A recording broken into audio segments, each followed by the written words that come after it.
Hey friends, it's me, Pastor Doug, with another word of encouragement for the day for today, Tuesday, November 10th.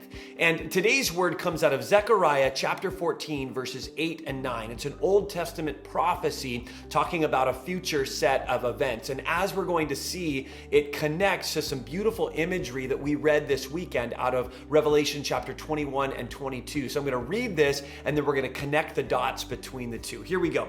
Zechariah says this: on that day, looking ahead to a future day, he says, on that day, living water will flow out from Jerusalem. Half of it to the east, to the Dead Sea, and half of it to the west, to the Mediterranean Sea, in summer and in winter. The Lord will be king over the whole earth.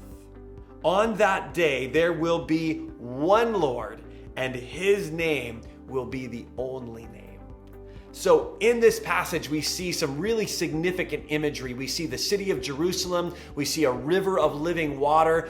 We see the king on his throne, God on his throne. And that connects almost identically to what we see at the end of the book of Revelation. If you remember in the book of Revelation, chapter 21, John says that he sees a new heaven and a new earth coming down, and he sees the new city of Jerusalem coming down out of the heaven. So we see this sort of renewed, resurrected Jerusalem. Now, it's really important for us to remember that Jerusalem has incredible significance, not just historically and politically, but for the people that Zechariah was speaking to. Jerusalem represented the place where God's presence was. That's where the temple was.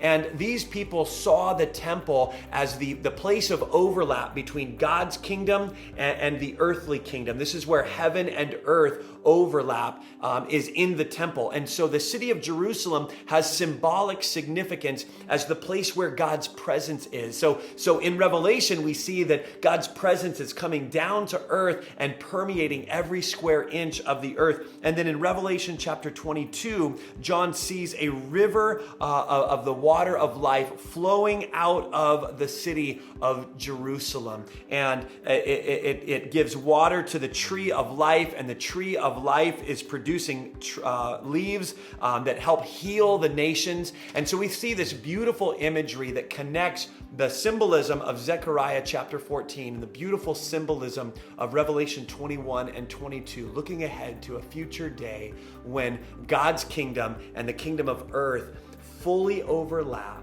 And there's no more separation between us and God, no more barrier or boundary between us and God, but He will be with us and we will be with Him for all eternity. Amen. Have a great day, and we'll see you tomorrow.